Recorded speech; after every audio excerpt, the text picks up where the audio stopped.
नमस्कार साथियों, आप सबका पुनः स्वागत है श्रद्धा एस्ट्रो ज्योतिष में। आज हम लोग डिस्कस करने वाले हैं ज्येष्ठा नक्षत्र के बारे में। इससे पहले हम लोगों ने भृगु संहिता पूरा कर लिया है।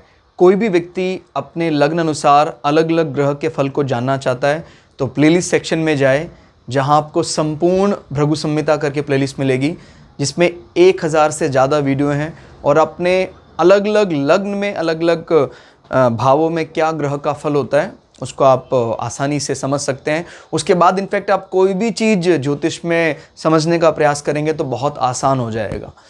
तो आइए शुरुआत करते हैं आज का वीडियो का। ज्येष्ठा नक्षत्र, ये नक्षत्र कह सकते हैं जब कभी भी प्रवेश करती है कोई राशि, अगर जैसे 27 नक्षत्रों के पार्ट में मानते हैं तो उनको हमने 9-9-9 इस प्रकार से डिवाइड किया हुआ है।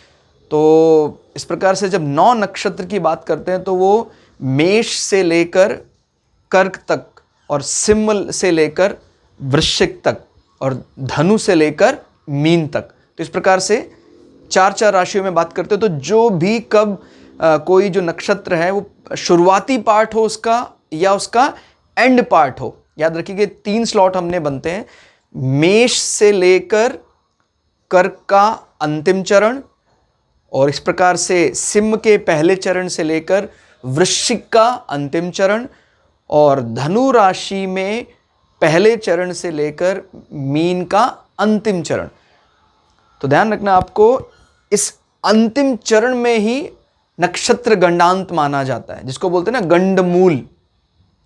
हालांकि इस नक्षत्र को ही ज्योतिषविद गंडमूल नक्षत्र मानते हैं, लेकिन जो इस गंडमूल का नक्षत्र गंडांत या कह सकते हैं सबसे ज़्यादा जिसको स्पेसिफाई किया जा सकता है, वो जैसे 4 इसके नामाक्षर हैं इस नक्षत्र के। जब चंद्रमा यहाँ बैठा है तो जो यू से नाम अक्षर शुरू हो रहा है किसी का, उसको हम नक्षत्र गंडांत में यानी विशेष रूप से इसको स्पेसिफाई करते हैं। तो ध्यान देना है, पूरे नक्षत्र को इसमें ना रखकर अंतिम चरण पर ही हमें जोर देना है। तो आपको ध्यान रखना है कि जब हमारा नाम यू से है, इसको हम गंडमूल का अर्थ ये होता है कि भाई आइदर वो जस्ट एंटर किया है या वो डिपार्च करने वाला है। तो उसमें व्यक्ति का जो उसके सहचर हैं, साथ रहने वाले हैं, स्पेशली जिसको उन्होंने जो उसके माता पिता जन्म दिया है, जो उसका पालन करने वाले हैं, उस पार्ट में उनको दिक्कत आती है। तो थोड़ा सा, लेकिन व्यक्तिगत रूप से जातक अपने लिए बड़ा अच्छा माना जाता है। क्लियर होगा? जैसे हम बात करते हैं संत नामदेव जी हैं या तुलसीदास जी हैं, उनको हम गंडमूल जन्म मानते हैं, लेकिन ये व्यक्ति समाज में इनका बड़ा प्रतिष्ठा रही। तो वो ध्यान रखना, आपको ये नहीं समझना है अभी गंडमूल है तो वो कैसे चलेगा। तो यानी कहीं ना कहीं हम सृष्टि के सृजन यानी एकदम शुरुआत हुआ है, अभी हमारे पास ज़्यादा रिसोर्सेज नहीं है और वो अंतिम चरण में है, प्रलय के नज़दीक है। इस प्रकार इसको एंटर और एग्जिट वाले पार्ट से समझते हैं नक्षत्र गंडांत। और इसमें कहते हैं आकाश में किस प्रकार की शेप दिखाई देती है, तो ये 3 तारों का समूह है और एक ये छाता या कह सकते हैं कर्ण फूल जैसा दिखाई देता है, जैसे कानों की बाली होती है, ऐसे देवी की एक बाली के समान भी इसको माना जा सकता है। और देवता इसका इंद्र माना जाएगा, और इंद्र का स्पेशली कौन सा रूप, जो मेघ बरसाते हैं। तो ध्यान रखना है, इसमें वृश्चिक राशि एक जल तत्व राशि है और इस नक्षत्र का भी तत्व कहीं ना कहीं जल से मिलकर देखा जाता है, लेकिन जो राशि का स्वामी है मंगल, वो अग्नि तत्व प्रधान है। तो ध्यान देना, बेशक से प्रथम दृष्टा इस राशि या इस नक्षत्र के जातक हमें जल तत्व दिखाई देते हैं, लेकिन उनके अंदर जल के अंदर एक प्रकार का अग्नि या कह सकते हैं जैसे स्कॉर्पियो के अंदर एक प्रकार का वैनम होता है, एक प्रकार का फायर वाला पार्ट जो होता है वो यहाँ भी दिखाई देता है। देवता इंद्र, तो जितने भी सिंबल्स हैं इनको अपने लाइफ में हम ज़्यादा से ज़्यादा इस्तेमाल कर सकते हैं। कभी आपको अपने कमरे में कोई चित्र लगाना है तो कोई इस प्रकार का अम्ब्रेला शेप, कोई इस प्रकार की शेप इस्तेमाल कर सकते हैं। कानों के कर्ण फूल वाले इस प्रकार के पहने कोई अच्छी महिला जिसके जो कानों के बालियां हैं वो विशेष रूप से दिखाई दे रही हैं, वो ध्यान रखना है। देवता इंद्र है और एक प्रकार इनसे इनको भारत के राष्ट्रीय देवता भी कहा जा सकता है। हम ऋग्वेद काल की बात कर रहे हैं क्योंकि देखिए गुलामी के दिनों में तो हमने बहुत चीज़ें छोड़ दी और नई नई चीज़ें हमने मतलब अब उसका प्रचलन बढ़ गया। बट इसका ये अर्थ कतई नहीं कि हमारे पूर्वज भी जो आज हम भज रहे हैं वो एग्जैक्टली वैसे भजते होंगे, नहीं। गुलामी के दिनों में कई चीज़ें मजबूरी में हमें त्यागनी पड़ी। और तो ये ध्यान देना, ऋग्वेद में हम सबसे ज़्यादा किस देवता की बात करते हैं? इंद्र की बात करते हैं। तो इंद्र इस नक्षत्र का देवता है। तो आपको सबसे ज़्यादा जो त्वरित जो फल देने वाला होगा इंद्र देवता की उपासना। इंद्र की कोई भी अपने कथा, जो पौराणिक कथा है, क्लियर होगा, किसी के भी कहने वाली कथा नहीं मैं बोल रहा हूँ, जो ऑथेंटिक है, जिसका कहीं ना कहीं वेदों, उपनिषदों में और पुराणों तक हम उसको सीमित रख रहे हैं, महाभारत और रामायण तक उसको सीमित रख रहे हैं। और किसी ने कोई ऐसी कोई कथा लिखी आजकल 50 साल 100 साल पहले, उसको हम बहुत ज़्यादा ठीक है भक्ति जगाने के लिए हम उसका इस्तेमाल कर सकते हैं। लेकिन जब हम बाय द बुक चलेंगे तो जो रूल हमारे वेद उपनिषदों में है हम उसी पर चलने का प्रयास करेंगे। क्लियर हो गया? तो प्रतीक छाता, कर्णफूल, तो इन सिंबल्स का आप इस्तेमाल कर सकते हैं। दिशा नैऋत्य दिशा मानी जाती है, यानी दक्षिण पश्चिम का कोना। इस दिशा में, जैसे आपका कमरा, आप जहाँ बैठक हैं, इस दिशा में आप इस प्रकार की शेप, चित्र देवता का लगाएंगे अगर, तो अच्छा रहेगा। गोत्र, ऋषि अत्रि के साथ संबंध जोड़ा जाता है, यानी इस ऋषि का वास इस नक्षत्र में रहता है। तो इनको भी हम सप्तऋषियों में गिनते हैं। तो ध्यान देना, ऋषि अत्रि गोत्र के साथ संबंध है। वर्ण शूद्र माना जाता है। तो मैं पहले भी कई बार बता चुका हूं कि ज्योतिष में जो हम 4 अलग अलग वर्ण लेते हैं, ब्राह्मण, क्षत्रिय, वैश्य, शूद्र, तो सबकी अलग अलग विशेषता है। शूद्र वर्ण का होगा कमाल का ट्रबल शूटर, कार्य में लगे रहने वाला। इसने देवता की उपासना के लिए एक सिद्धांत माना है कि कर्म ही पूजा है। क्लियर हो गया? ये ब्रह्म को जानने के लिए कर्म का त्याग नहीं कर सकता है। ये मुख्य रूप से इसके दिमाग में यही रहता है कि मैं अपने कार्य में लगा रहूंगा। तो कमाल का कोई भी इसको काम दे देंगे तो उसमें ध्यान दीजिए, जब तक इस वर्ण की विशेषता समझ में नहीं आएगी तब तक हम इसके स्ट्रक्चर को, इसके सोचने के नजरिए को नहीं समझ पाएंगे। गण राक्षस, 3 प्रकार के गण होते हैं, देव, मानव और राक्षस। तो अपने कार्य को करने में पूरी तरह से अगर कोई सामने वाला इन पर प्रहार करता है तो ये भी नहीं चूकते हैं। क्लियर होगा? तो जैसे देवगण क्या सोचते हैं कि अगर सामने वाला प्रहार करता है कोई बात नहीं, उसको करने दो। लेकिन राक्षस गण इस बात का पूरा पूरा रिप्लाई करता है कि अगर हमें किसी ने इस प्रकार से छेड़ा तो हम छोड़ेंगे नहीं। इनफैक्ट ये पहले भी शुरुआत कर सकते हैं। तो ध्यान रखना है, गण राक्षस की प्रवृत्ति, इसको भी आज के समय पर कंस्ट्रक्टिव ही समझकर चलना है, क्योंकि अगर हम बहुत ज़्यादा सरल हृदय कलिकाल में हैं तो नहीं बात बनेगी। तो इनके पास एक विशेष गुण है गण राक्षस के पास कि वो अच्छे से जानकार होते हैं, डिप्लोमेसी को अच्छे से समझते हैं। नाड़ी, आंध्या या पिंगला, तो ये मुख्य रूप से जब हम विवाह में देखते हैं उस मिलान के समय, तो नाड़ी दोष तब माना जाता है जब समान नाड़ी होती है। प्रकृति तीक्ष्ण, तो तेज प्रकृति होती है, कुछ कुछ शनि की जैसे तीक्ष्ण प्रवृत्ति है, तो समान प्रकृति शनि के समान। नित्य योग, वरियान योग के साथ इनको जोड़कर देखा जाता है। हालांकि इस चंद्रमा का गोचर इस नक्षत्र में जब पड़ता है तो अलग अलग वारों में अलग अलग योग बनते हैं, लेकिन कौन से योग के साथ इसका स्ट्रक्चर ज़्यादा मैच करता है। वैसे वरियां का मतलब होता है, जब कभी वरियां की बात आती है तो डॉटर्स यानी बेटियां, और कहीं ना कहीं इसका जो विंशोत्तरी स्वामी है वो बुद्ध भी कहीं ना कहीं बेटियों की बात करता है, कन्याओं की बात करता है। तो इस प्रकार के क्योंकि इसका जो जेंडर है वो भी एक स्त्री वर्ण प्रधान है, तो इसमें शुभ कार्य किए जाते हैं वरियान योग में। तो लेकिन कहीं ना कहीं उस शुभता का अर्थ समाज को गुप्त दान, गुप्त फायदे, ज़्यादा एक्सपोजर की बात नहीं करनी है। तो ध्यान देना है। तो वरियान योग की तरह इसका स्ट्रक्चर होता है, इस नक्षत्र का काम करने का तरीका होता है। रज्जु अवरोह पाद, 5 प्रकार के रज्जु मानते हैं। रज्जु यानी स्पाइनल कॉर्ड वाला जो हिस्सा होता है, कौन सा ज़्यादा प्रोएक्टिव होता है, जहाँ रिसेप्टर ज़्यादा एक्टिव होते हैं। तो जो हमारा पाद यानी चरण वाला पार्ट है, जो पैरों से सिग्नल देकर सबसे पहले रिसीव करता है, वो ज़्यादा एक्टिव है। रज्जु दोष तब लगता है जब पति और पत्नी का अवरोपाद एक होगा। ध्यान रखिएगा, उसका भी अवरोपाद है, इसका भी अवरोपाद है। तो समान रज्जु नहीं होना चाहिए, अलग अलग रज्जु होने चाहिए, ताकि एक दूसरे का क्या बन सके, पूरक बन सके, कॉम्प्लीमेंट्री बन सके। क्लियर? नहीं तो विरोधाभास रहेगा। और अच्छा, एक चीज और ध्यान देना, वरीयान शब्द को हम कहीं ना कहीं वरीयता के साथ या प्रेफरेंस के साथ भी जोड़कर देखते हैं, क्योंकि इस नक्षत्र का जो एक शब्द में समझना हो तो हीरोइज्म की बात भी करता है कि भाई अपने कार्य को करने के लिए एक विशेष प्रकार का जो गुप्त साहस चाहिए, वो इस नक्षत्र के पास है। गुप्त साहस, इस शब्द को समझिएगा आप। और पक्षी, ये शब्द इसका ध्यान रखना है, ब्राह्मणी बतख। तो इस बतख को आप इस्तेमाल करके देखना है कि ब्राह्मणी बतख एक कह सकते हैं ऑरेंज कलर का बतख होता है ये। उसके बारे में अगर आप पढ़ेंगे तो काफ़ी आपको इस नक्षत्र के बारे में भी समझ में आएगा कि ऊपर से हमें ये ऑरेंज कलर का और कुछ कुछ क्रीम कलर का दिखाई देता है, लेकिन पंख के नीचे वाला हिस्सा ब्लैक होता है, यानी जो उसके उड़ने वाले पंख हैं वो ब्लैक नज़र आते हैं। यानी एक गुप्त रखना, एक सीक्रेट रखना।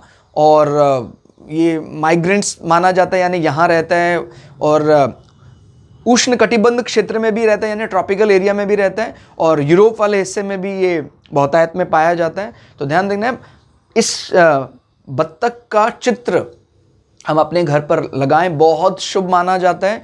कई अलग अलग धर्मों में भी इसीलिए इसकी बड़ी ज़्यादा पूंछ होती है। स्पेशली हम अगर बौद्ध धर्म की बात करते हैं, जो क्योंकि हम एस्ट्रोलॉजी में बुद्ध को बुद्धावतार भी मानते हैं, और इसका जो विंशोत्तरी स्वामी है उसका स्ट्रक्चर काफ़ी हद तक मैच करता है ब्राह्मणी बतख के स्वभाव के साथ।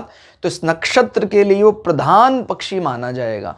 तो इसके पक्षी को जानना, इसके पक्षी का चित्र अगर आपको मिलता है, आसानी से मिल जाएगा, आप इंटरनेट पे भी ढूंढ सकते हैं, ब्राह्मणी बतख। तो हालांकि इसका साइंटिफिक नेम अलग है, अभी मुझे वो ध्यान नहीं है, वैज्ञानिक नाम भी है, बट आप ब्राह्मणी बतख के नाम से भी अगर आप गूगल पे सर्च करेंगे तो आपको मिल जाएगा। और गुण इसका तमस, तो ये भी आज कलिकाल की सबसे बड़ी विशेषता है। ध्यान रखना है, जिस काल परिस्थिति में हम बात कर रहे हैं उसी अनुसार इसके गण और वर्णों का फायदा मिलेगा। सतयुग में हम कह सकते थे कि भाई कहीं ना कहीं ये दोषपूर्ण माना जाएगा, पूरी तरह से अपने लिए सोचना, दूसरे को अगर अपने हित की कहीं बात हो रही है तो दूसरे को वो चीज़ कॉम्प्रोमाइज़ भी कर लेते हैं कि दूसरे की कोई प्रोडक्ट है उसको भी ले सकते हैं, तो वो, लेकिन आज कलिकाल में कई प्रकार के एडवांटेज लेकर आता है। तो गुण तमस है, काम करने का तरीका इस प्रकार से होता है।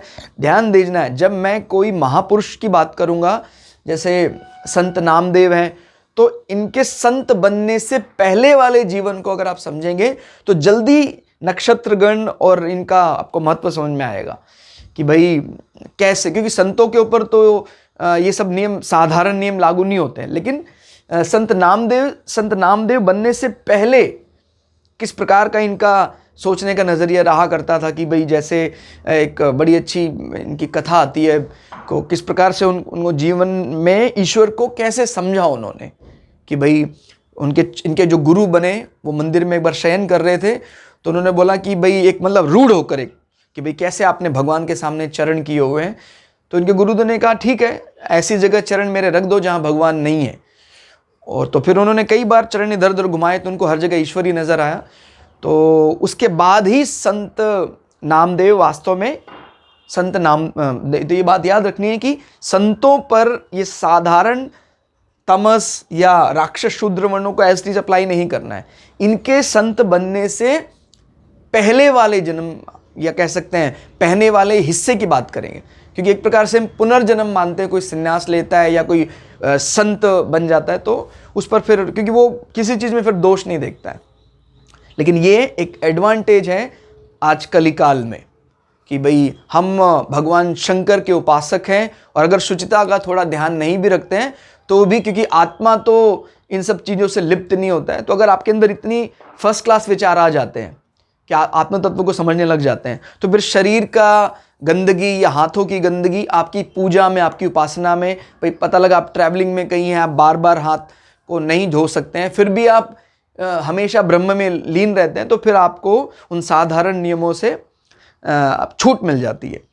विंशोत्तरी स्वामी बुद्ध माने जाते हैं। क्लियर हो गया? अगर आपका शुरुआत में ही इसका ज्येष्ठा नक्षत्र का मान लीजिए 9 वाला पार्ट है, आपका जो जन्माक्षर है वो 9 है, और शुरुआती चरण में ही हम कह सकते हैं वृश्चिक राशि में 16 डिग्री 40 मिनट 1 सेकंड पर आपका जन्म हुआ है, तो फिर आपको इस नक्षत्र का पहला चरण मिलेगा 9, और लगभग आपको 17 वर्ष की बुद्ध की महादशा मिलेगी।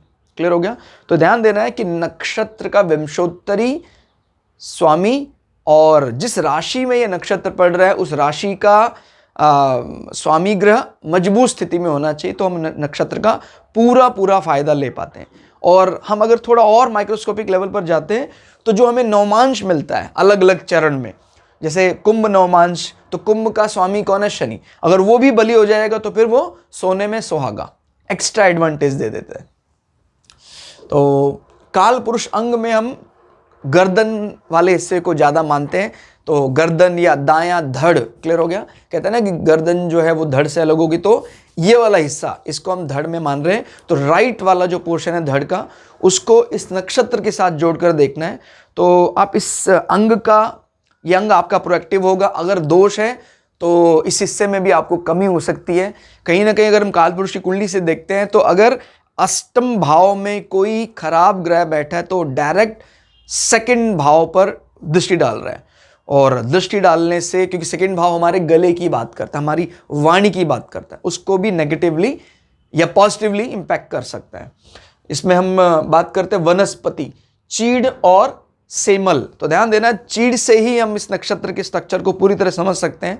अगर आपके ये नक्षत्र है तो आइदर सेमल या चीड़ के फल भी, जैसे जो पेड़ में जो लगते हैं, उसको भी आप घर पर रख सकते हैं। चीड़ के वृक्ष की कोई सीनरी आप लगा सकते हैं। और अगर आप इस प्रकार के क्षेत्र में रहते हैं, कोई हिली एरिया में, तो आप स्वयं से चीड़ का पेड़ लगा सकते हैं। चीड़ का पेड़ का अगर थोड़ा सा इसके बारे में चर्चा करते हैं, वो रहता बड़े ठंडे क्षेत्र में, और लेकिन उसके अंदर स्वयं अग्नि तत्व है, यानी एक प्रकार का ऑयल होता है जिसका रूप बड़ा ज़्यादा ज्वलनशील होता है। क्लियर हो गया? घर पर कभी भी आपको टर्पेटाइन ऑयल आपने कभी किया हो, सुना हो, पेंट में डाला जाता है, तो उसका जो प्रकृति बड़ी ज़्यादा अग्नि जैसी जान पड़ती है, लेकिन जो जिस पेड़ से वो निकाला गया है वो चीड़ का पेड़ ठंडे क्षेत्रों में होता है। तो बड़ा अजीबोगरीब है, कुछ कुछ वृश्चिक राशि के समान ही जान पड़ता है। तो चीड़ के वृक्ष अगर लगाना संभव हो लगाए जा सकते हैं, नहीं तो इसकी लकड़ी की बनी कोई आप आर्ट इस्तेमाल कर सकते हैं घर पर रखने के लिए। सेमल के फल भी अपने घर पर रख सकते हैं। इसके चीड़ के भी लकड़ी के बड़े सुंदर से फल दिखाई देते हैं, हालांकि उनको खाया नहीं जा सकता है, उनको आप घर पे डेकोरेशन के रूप में लगा सकते हैं, तो वो आप इस्तेमाल कर सकते हैं। तत्व, जल तत्व प्रधान नक्षत्र है ये। योनि, मृग योनि और स्त्री वर्ण माना जाता है, या कह सकते हैं स्त्री लिंग माना जा सकता है। क्लियर हो गया? तो बड़ी एक्टिव माना, क्योंकि योनि से हम उसके काम करने के तरीकों को समझ सकते हैं कि मृग के समान चंचल भी जल तत्व प्रधान राशि है, और बहुत ज़्यादा अलर्ट रहने वाला, तो इस प्रकार से ये भी बहुत अलर्ट रहने वाला नक्षत्र माना जाता है। और कार्यशैली, गुप्त साहस, इनके अंदर साहस है, मैंने बताया ना, हीरोइज्म इनके अंदर है, लेकिन मेष वाला नहीं, वृश्चिक वाला। तो गुप्त साहस की बात करता है ये नक्षत्र। तारा संख्या 3 तारे इनमें माने जाते हैं। और शुभ योग, किसी शुभ कार्य को इस जातक के लिए अगर देखना है कि भाई आपका ज्येष्ठा नक्षत्र और आपको इसके लिए देखना है, तो आप बुधवार, गुरुवार और शनिवार को जब चंद्रमा का गोचर इस नक्षत्र में है तो आप कोई शुभ कार्य कर सकते हैं। शोभन, कोई आपको, हालांकि इस नक्षत्र में चंद्रमा के गोचर के समय कोई यात्रा मना होती है, लेकिन अगर कोई आपका जन्म नक्षत्र है और आप सोमवार को ऐसी यात्रा करते हो तो आपको छूट मिल जाएगी। तो ध्यान देना है, सोमवार को शोभन योग है, इस प्रकार की कोई यात्रा से आप फायदा लेने वाले हैं, तो फिर आपको ज्येष्ठा जब चंद्रमा का गोचर है तो सोमवार में आपको छूट मिलेगी। यात्रा आप कर सकते हैं। उत्तम योनि मिलान नक्षत्र, तो उत्तम योनि के लिए हम यही देखेंगे भाई जो इसका योनि है वो दूसरे नक्षत्र में होना चाहिए, तो वो उत्तम योनि मिलान माना जाएगा। अनुराधा नक्षत्र का भी मृग योनि माना जाता है, तो ये उत्तम योनि मिलान है। अति शत्रु योनि मूल नक्षत्र और आद्रा नक्षत्र। क्लियर हो गया। स्वान यानी डॉग या कुत्ता, तो उसका इसके साथ बैर रहता है। सूर्य गोचर, सूर्य कब इस नक्षत्र में गोचर करता है, जैसे मान लीजिए आपका इस नक्षत्र में सूर्य पर कहीं प्रहार कर रहे हैं राहु केतु, तो आप सूर्य का गोचर जब दिसंबर 2 के आसपास है, तो आप सूर्य के लिए कोई विशेष अगर पूजा करना चाहते हैं, अनुष्ठान करना चाहते हैं, तो आप कर सकते हैं। जो एस्ट्रोनॉमिकल जब बदलता है अलग अलग प्लैनेटरी मोशन, उसका विशेष ध्यान रखना है किसी भी प्रकार की कार्य सिद्धि के लिए, जल्दी फलीभूत होता है। चंद्रमास व तिथि, ज्येष्ठ मास का पूर्वार्ध, वो मई महीने के अंत में पड़ता है, तो चंद्रमा से संबंधित कोई, आप जैसे चंद्रमा इस राशि में नीच का माना जाता है, तो चंद्रमा के बल को बढ़ाने के लिए कोई कार्य करना है तो ज्येष्ठ मास। क्लियर होगा। जो जिसको हम साधारण हिंदी में जेठ का महीना भी कह देते हैं, वैसे जेठ का मतलब होता है बड़ा, ज्येष्ठ या जेठ का महीना। तो मई मास का अंत होता है। शुक्ल कृष्ण सप्तमी और चतुर्दशी, स्पेशली ये तिथियां आप अपने पूजन में इस्तेमाल कर सकते हैं। नक्षत्र गंडांत, वो मैंने पहले ही बताया, अंतिम एक चरण जिसको नामाक्षर यू से होता है, उसमें हम गंडमूलों का विशेष वो देखते हैं कि भाई इसका प्रभाव ज़्यादा रहता है। नक्षत्र पद, अब नक्षत्र पद अनुसार स्वभाव में थोड़ी थोड़ी भिन्नता रहती है। देखिए ये तो बात तय है, जब कभी भी आपको नक्षत्र के स्वभाव को समझना है, सबसे पहले इसका स्वामी कौन है। स्वामी कौन है? इंद्र। इंद्र की जब मैं बात करता हूं तो इंद्र यानी हम किसी भी प्रकार की जीत, और वैसे भी ये हीरोइज्म की बात करता है, तो मन में हमेशा ही रहता है। और इस इंद्र को हमें मेघों के साथ जोड़ना है। क्लियर हो गया, क्योंकि इसका भी कहीं ना कहीं जल के साथ संबंध बनता है। जेठ के महीने के बाद एक प्रकार से जेठ आवाहन करता है किसका? वर्षा काल का। अगर जेठ में अच्छी गर्मी नहीं पड़ेगी तो वर्षा अच्छी नहीं होगी, क्योंकि आपको पता है हम अपने उत्तर भारत की या नॉर्थ इंडिया की बात करते हैं, तो नॉर्थ इंडिया में हिंद महासागर से तेजी से हवाएं तब आएंगी जब यहाँ गर्मी आएगी जेठ के महीने में, यानी प्रेशर लो हो जाएगा, तब हिंद महासागर से मानसून आता है। तो ध्यान रखना है, ये बहुत ज़्यादा इंपॉर्टेंस हमारे कहीं ना कहीं बड़प्पन का अर्थ इसका ये आप समझ सकते हैं, जेठ या ज्येष्ठ हमारे अमीर होने का एक बहुत बड़ा कारण जेठ के महीने की गर्मी है। तो ध्यान देना है, अगर जेठ के महीने में प्रचुर गर्मी नहीं पड़ेगी, तापमान 48-49 डिग्री इंडियन सब कॉन्टिनेंट में नहीं पड़ेगा, तो मानसून नहीं आएगा, और मानसून नहीं आएगा तो जो हमारी एग्रीकल्चर लैंड है, जो हमें रिचनेस मिली है इस एग्रीकल्चर लैंड में, वो नहीं बन पाएगी। तो हमारी पूंजी का एक बहुत बड़ा पार्ट कहीं ना कहीं जेठ की अच्छी गर्मी पर निर्भर करता है। तो इसलिए मन में कभी भी किसी वेदर के लिए कोई गलत भावना नहीं डालनी। इसका इनफैक्ट जो मौसम भी हम देखेंगे या स्थान भी देखते हैं, वो भी कहीं ना कहीं उष्ण कटिबंध क्षेत्र को इसके क्षेत्र में या स्थान में माना जाता है, यानी ट्रॉपिकल एरिया।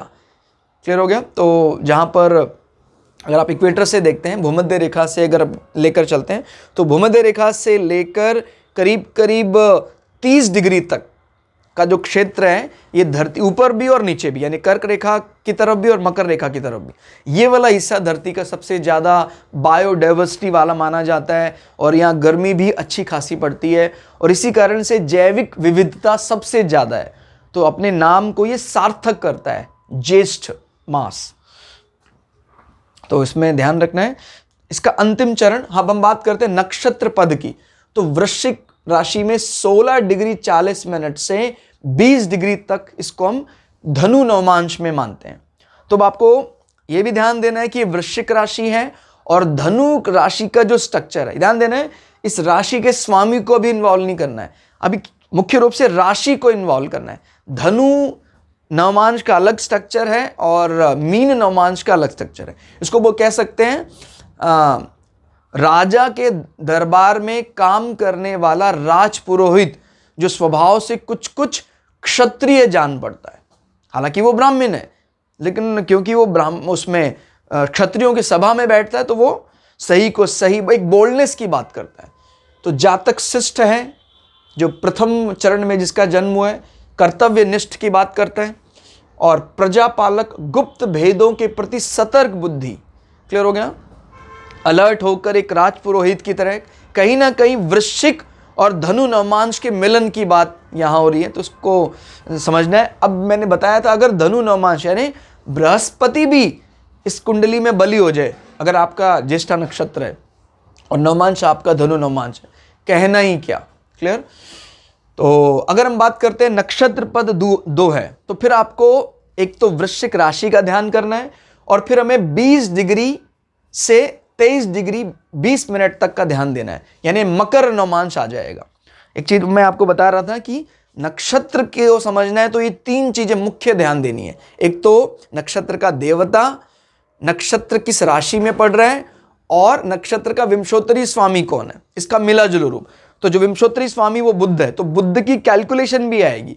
बुध बहुत बड़ा गणितज्ञ माना जाता है, कमाल का मैथमेटिशियन है, क्लियर हो गया। लेकिन वो काम जो करेगा उसके अंदर कहीं ना कहीं वो गुप्तता को पसंद करता है, क्लियर हो गया, इन्वेस्टिगेशन को पसंद करता है, चुपचाप काम करने पर। इस प्रकार की कोई भी सर्जरी जो रेयर होती है उस प्रकार की चीजों पर बात करता है। फिर इसमें अगर थोड़ा और डेप्थ में जाते हैं तो फिर इस नवमांश की चीजों को ऐड कर देना, तो आप सटीक अंदाजा लगा पाएंगे कि मनोवृत्ति क्या है। यानी ये मनोवृत्तियां जो हमने लिखी हैं, इसमें किस किस का मिलन है। इसमें इंद्र का मेघ वाला हिस्सा, इसमें कहीं ना कहीं वृश्चिक के मंगल का स्वभाव, इसमें बुध का जो इसका विंशोत्तरी स्वामी है वो स्वभाव, और इसका धनु नवमांश वाला पार्ट, ये ऐड करने के बाद जो गिस्ट या निचोड़ हमें मिला है वो इसके प्रथम पद में जाहिर होगा। फिर द्वितीय की बात करते हैं तो वृश्चिक 20 डिग्री से लेकर 23 डिग्री 20 मिनट तक अगर रहता है चंद्रमा। हालांकि हमने जो है एग्जाम्पल लिए हैं उनमें कई व्यक्ति जातक ऐसे भी जिनका उदित लग्न भी कहीं ना कहीं ज्येष्ठा नक्षत्र है। तो ध्यान देना, लग्न और चंद्रमा दोनों का जीवन पर प्रभाव रहता है, लेकिन क्योंकि हम विंशोत्तरी दशा जो निकालते हैं वो चंद्रमा के गोचर से निकालते हैं, इसलिए चंद्रमा पर विशेष जोर देना है, एम्फेसिस करना है। फिर हम इसमें मकर नवमांश देखते हैं दूसरे चरण के लिए। तो मकर यानी कमांडर का फेवरेट प्लेस, क्लियर होगा, कि मकर राशि में अपने आप को सबसे ज्यादा एक्साइटेड मूड में पाते हैं मंगल, जो वृश्चिक राशि का कहीं ना कहीं स्वामी भी है। तो कठोर शासक वाली भावना, क्लियर होगा। तो मंगल इतना ज्यादा कठोर मेष में नहीं होता है, इतना ज्यादा कठोर और अनुशासित मकर में हो जाता है, क्लियर होगा। क्योंकि मकर छद्म विद्या में भी माहिर है, क्योंकि मकर आगे से देखने में ऐसा लगता है जैसे कुछ कुछ एक एरीज जैसा जानवर है, एक मेष जैसा जानवर है, लेकिन उसका पिछला हिस्सा मकर या पानी में रहने वाला एक एलिगेटर या क्रोकोडाइल जैसा दिखाई देता है। तो एक मिला जुला रूप है मकर, जो मंगल को बड़ा प्रिय है। तो कठोर शासक, तो मंगल की चीजें निखर कर सामने आ रही हैं। अनुशासन प्रिय, दृढ़ता पूर्व वो अपने संकल्प बनाएगा। नीति समर्थक, जो भी नीति पॉलिसी की वो बात करेगा। शासक मुखिया समान व्यवहार, कहीं का जैसे शासक है, सरपंच, मुखिया, इस प्रकार से वो बर्ताव करता है। और अनथक प्रयास, बिना थके लगातार प्रयास करेगा, हो भी क्यों ना भाई। मंगल की जहां मंगल को थकावट नहीं होती। अगर मंगल आपकी कुंडली में स्वग्रही है, बली स्थिति में है, लगा रहेगा कार्य में, वो अलग बात है। किसी का मंगल उच्च है घर में तो घर में ही लगा रहेगा, किसी का मंगल उच्च में या स्वग्रही है दशम भाव में, ऑफिस में लगा रहेगा। तो ये आपको ध्यान विचार विमर्श करना है कि किस फील्ड में मंगल अपनी एनर्जी लगा रहा है। फिर इसमें बात करते हैं तृतीय भाव की। अब तृतीय भाव जो है वो या तृतीय चरण, नॉट भाव, वृश्चिक के 23 डिग्री 20 मिनट से 26 डिग्री 40 मिनट तक लाई कर रहा है। यानी चंद्रमा इन डिग्री में अगर लाई करता है, ये ध्यान देना है, अगर वो 23 डिग्री 20 मिनट एग्जैक्ट है तो यहां नहीं जाएगा, वो दूसरे चरण में चला जाएगा। लेकिन जैसे ही वो 23 डिग्री 20 मिनट 1 सेकंड हो जाता है, जरा सा भी ज्यादा हो जाएगा, तो वो तीसरे चरण में आ जाएगा। फिर वो कुंभ नवमांश माना जाएगा, और कुंभ को कहते हैं शनि का लिबरल रूप। कोई अगर फायदे की बात कर रहा है तो आने दो, बेमतलब के झगड़े नहीं करो, सभी को मिलाकर चलने की बात कुंभ की विशेषता है। काल पुरुष की कुंडली में कुंभ राशि एकादश की बात करता है, जहां पर करीब करीब सभी प्लैनेट अच्छा फल देने वाले माने जाते हैं। क्या पाप ग्रह क्या पुण्य ग्रह, सभी वहां अच्छे। तो वही वाला स्ट्रक्चर ध्यान देना है। शनि का लिबरल फॉर्म, श्रम और रोजगार मंत्रालय का जो सही लॉर्ड है वो सैटर्न है, लेकिन मकर का लॉर्ड नहीं समझना है इसको, कुंभ का लॉर्ड समझना है, क्योंकि मकर के सैटर्न में थोड़ा एग्रेशन है, लेकिन जहां पर एक्वेरियस या कुंभ की बात आती है वो बड़ा लिबरल है। तो समाज कल्याण पहली ही बात इंपॉर्टेंट आ गई, लेकिन इसमें वृश्चिक को भी ऐड करके चलना है। समाज कल्याण साथ साथ इन्वेस्टिगेशन और सीक्रेसी भी रहेगी, क्लियर, क्योंकि वृश्चिक का स्वभाव नहीं छूट सकता है। और बुद्ध है तो बुद्धिमत्ता है, लेकिन वो गुप्त रूप से ही चीजों को आइडेंटिफाई करेगा। वो कई बार हमें ऐसा लगता है देखने पर कि वो तो जैसे दृष्टि की हमने बात की तो कांड एक आंख से कार्य करने की बात करता है कि भाई ये तो एक आंख से देख रहा है, जैसे ये लोग तिरछा देखने की बात करते हैं। हमें ऐसा लगता है कि वो तो ध्यान ही नहीं दे रहा, लेकिन वो कमाल का इन्वेस्टिगेटर है। तो ये बात मिस नहीं करनी, किसी का भी वृश्चिक राशि है इन्वेस्टिगेशन के मामले में इससे आगे कोई पहुंच पाता है, क्योंकि वृश्चिक का तो स्वभाव ही यही है, गुप्त रूप से इन्वेस्टिगेट करना। तो कुंभ नवांश में समाज कल्याण, जनहित के कार्य, शोध, अनुसंधान। तो लेकिन ये इस इन्वेस्टिगेशन को एक बड़ी पॉजिटिव डायरेक्शन दे देते हैं, समाज कल्याण के उस इन्वेस्टिगेशन का इस्तेमाल करते हैं। रहस्यमयी प्राचीन गूढ़ विद्या को ये बाहर निकालने में माहिर होते हैं, उसको समझने में माहिर होते हैं। क्लियर होगा? तो अगर ये व्यक्ति कहीं वैज्ञानिक कोई रिसर्च के लिए जाना चाहते हैं तो बहुत अच्छा फल देता है। स्पेशली तीसरा जो इसका चरण पड़ता है। फिर बात करते हैं चौथे चरण की। अब ये चौथा चरण कहीं ना कहीं नक्षत्र गंडांत में आता है, तो गंड मूल का जो विशेष रूप से हम इसमें जिसको नोटिफाई करते हैं, तो चौथे को ही इसमें विशेष रूप से देखना है। वृश्चिक 26 डिग्री 40 मिनट से 30 डिग्री तक, मीन नवमांश। तो मीन का इसको बोला जाता है कि बृहस्पति का रोमांटिक फेज। क्लियर हो गया? और ये हमें ये भी ध्यान रखना है कि मीन जो राशि है वो शुक्र का फेवरेट प्लेस है। एक प्रकार का बड़ा विरोधाभास दिखाई देता है कि एक देवगुरु बृहस्पति है और एक दैत्य गुरु शुक्र है। दोनों में कहीं ना कहीं कलह है। बृहस्पति शुक्र को बिल्कुल पसंद नहीं करता है, लेकिन शुक्र इनके घर को सबसे ज्यादा लाइक करता है। अपने घर से भी ज्यादा जो एक्साइटेड मूड में आता है शुक्र, वो मीन राशि में आता है। तो अति संवेदनशील, भावुक, इस कारण से कई बार वो अपना नुकसान भी कर बैठते हैं। तो ध्यान देना है, भावुक प्रवृत्ति को अगर कोई ईश्वरीय तपस्या में लगाता है, भक्ति में लगाता है, तो वो ईश्वर को पा सकता है। वैसे भी काल पुरुष की कुंडली में अष्टम भाव में पड़ रहा है, तो पूरा फायदा लेगा कहीं ना कहीं अकल्ट का, पॉजिटिव अकल्ट का। और लेकिन इसमें ये वाली भावना रहती कि कोई हमारी मदद करेगी, ईश्वरीय शक्ति। अगर वो वहां तक नहीं पहुंच पा रही है साधना, तो फिर ये थोड़ा सा इम्प्रैक्टिकल सा जान पड़ता है। क्लियर हो गया? दायित्व पूर्ति वो नहीं कर पा रहा है, क्योंकि मीन का स्वभाव थोड़ा सा है खर्चा करने की बात, क्योंकि काल पुरुष की कुंडली में 12वां भाव है, तो व्यय की बात करने वाले भाव है। तो दैवी कृपा की चाह, तो अगर कहीं बृहस्पति जैसे प्लैनेट भी अच्छी स्थिति में है, क्योंकि वो मीन नवमांश आ रहा है, और जो इसमें एक्साइटेड स्टेट में रहता है, शुक्र की स्थिति भी अच्छी है, तो निश्चित रूप से उसको आशीर्वाद मिलता है और वो अपने जो अष्टांग साधना है उसको साध लेता है और एक परम पुरुष की श्रेणी में माना जाएगा। जन कल्याण के यज्ञ व अनुष्ठान, तो थोड़ा सा ही ध्यान देना है, ये थोड़े भावुक प्रवृत्ति के माने जाते हैं, और इसी को हम गंडमूलों का विशेष शांति के लिए इस पर ज़्यादा जोर देते हैं। लेकिन मन में ये नहीं रखना है कि ये तो मेरा जन्म इस नक्षत्र में, इस चौथे चरण में होगा तो मेरा क्या होगा। जो भी हमें मिला है वो हमारा अपना है, ये बात याद रखनी है। कभी भी दूसरे के भाग्य की या दूसरे के नक्षत्र की चाह नहीं करनी है, क्योंकि आपका जो भला कर सकता है वो आपका नक्षत्र, आपका चरण ही स्वयं आपका है। तो ये कभी भी मन में नहीं लाना है कि वो बेस्ट है, ये वर्स्ट है, नहीं, मेरा ही बेस्ट है। ये मन में आपको सदैव इसका एक प्रकार से मनन करते रहना है।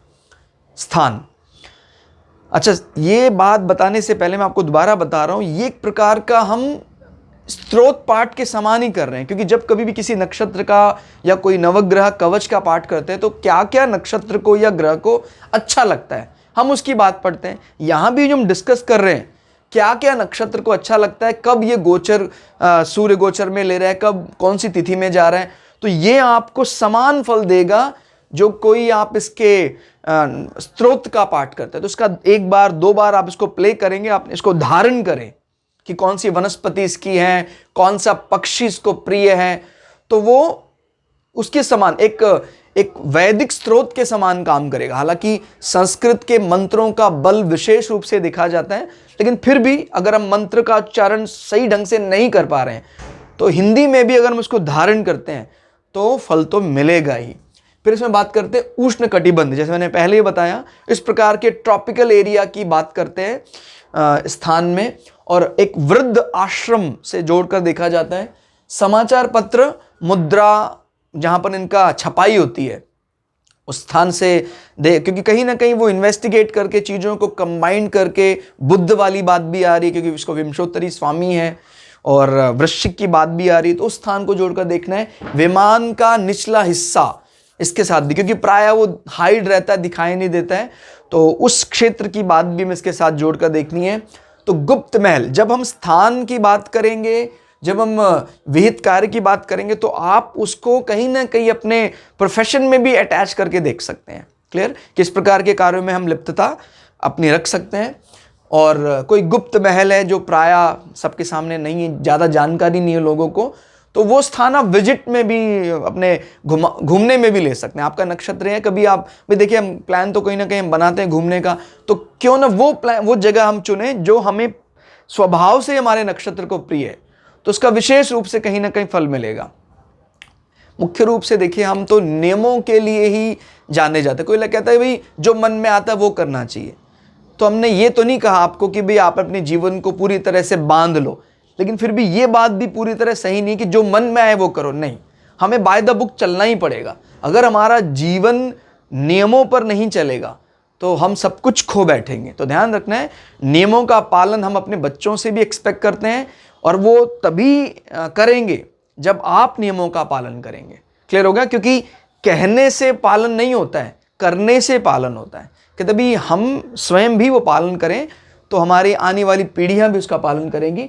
तो इसलिए इन बातों को हमें सम्मान देना चाहिए। कभी कभी किसी कारण से नहीं हो पा रहा है तो उसका मन में एक प्रकार का समर्पण, या हम एक प्रकार की ग्रैटिट्यूड या माफ़ी मांग सकते हैं कि सर ऐसा नहीं हो पाया एज इट इज़, बट फिर भी मैं इसको पूरी रिगार्ड और रिस्पेक्ट देता हूँ।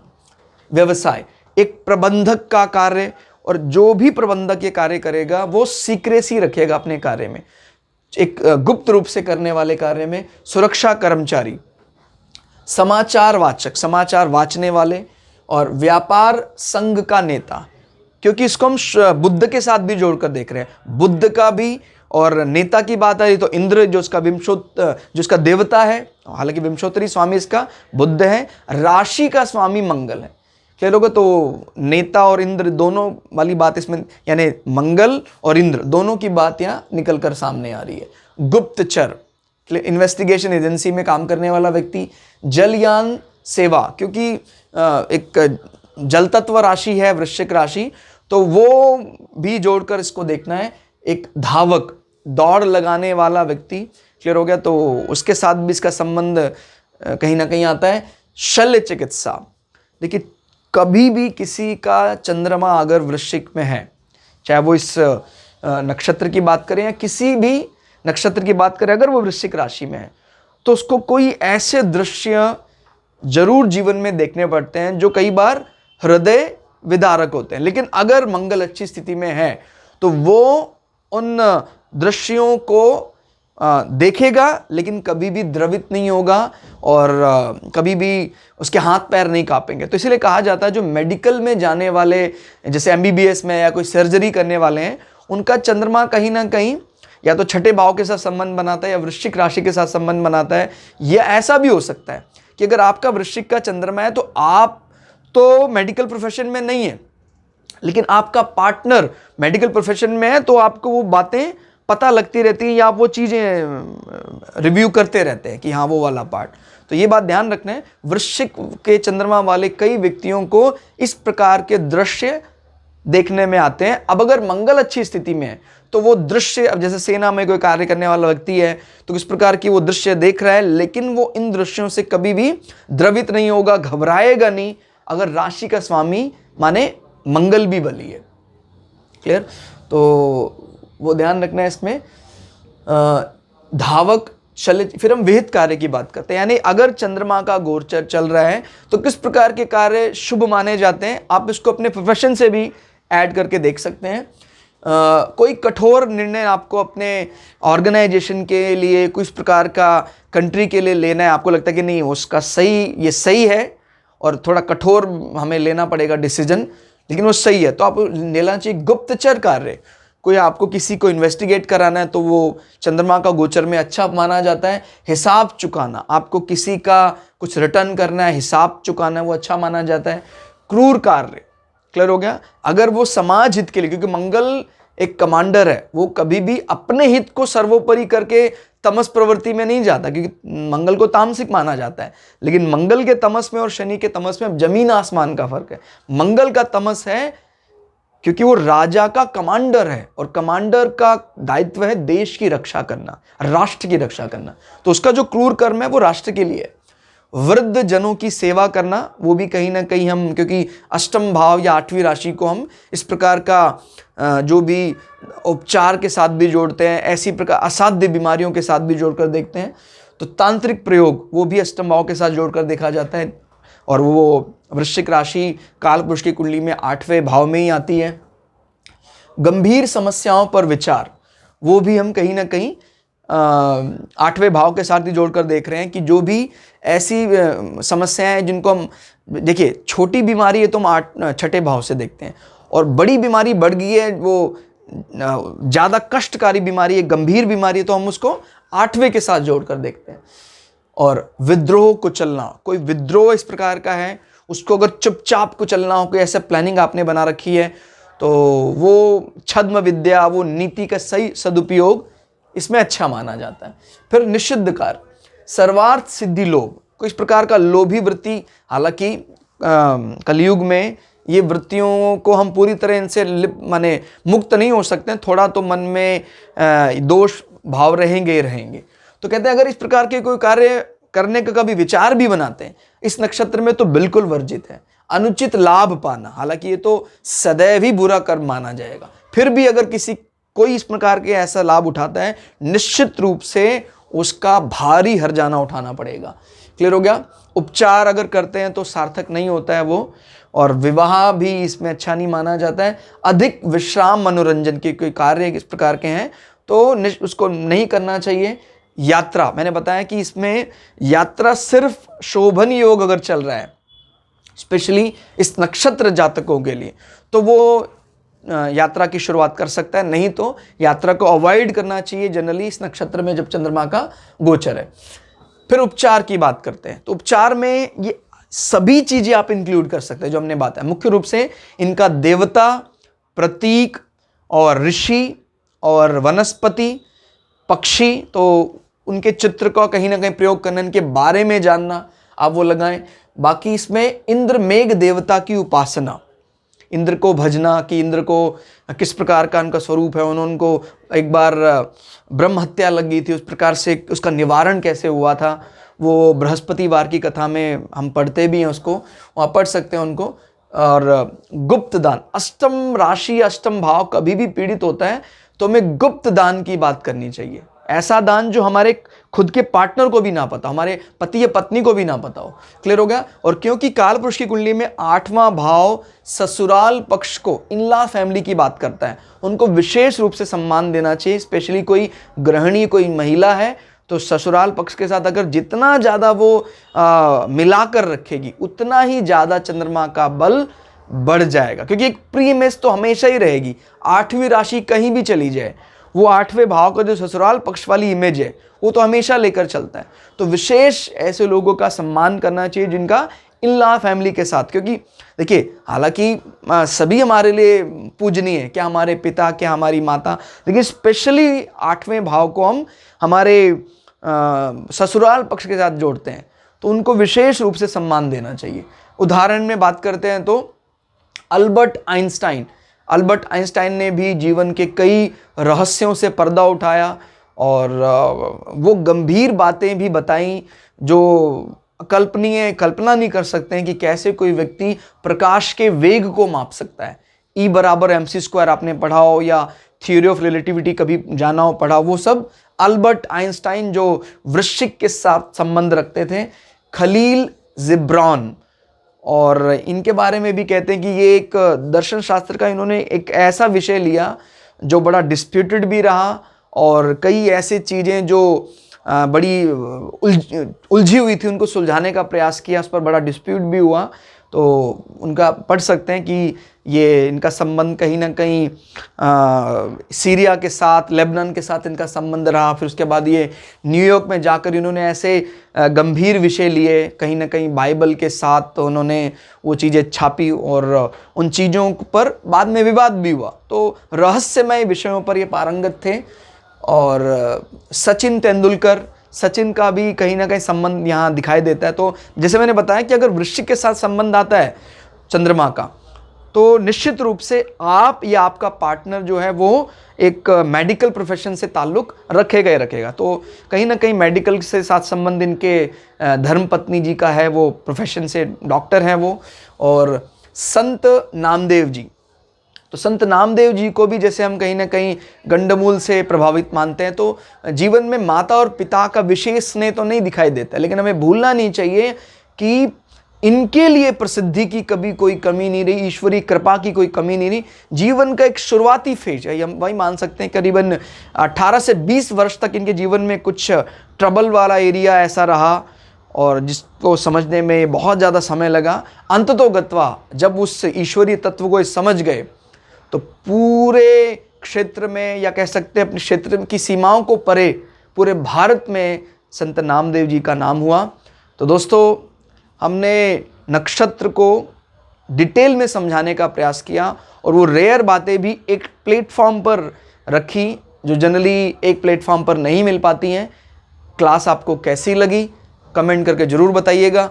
मिलते हैं अगली क्लास में, तब तक के लिए जय श्री भगु पराशरा, जय श्री शुक्राचार्य, नमस्कार।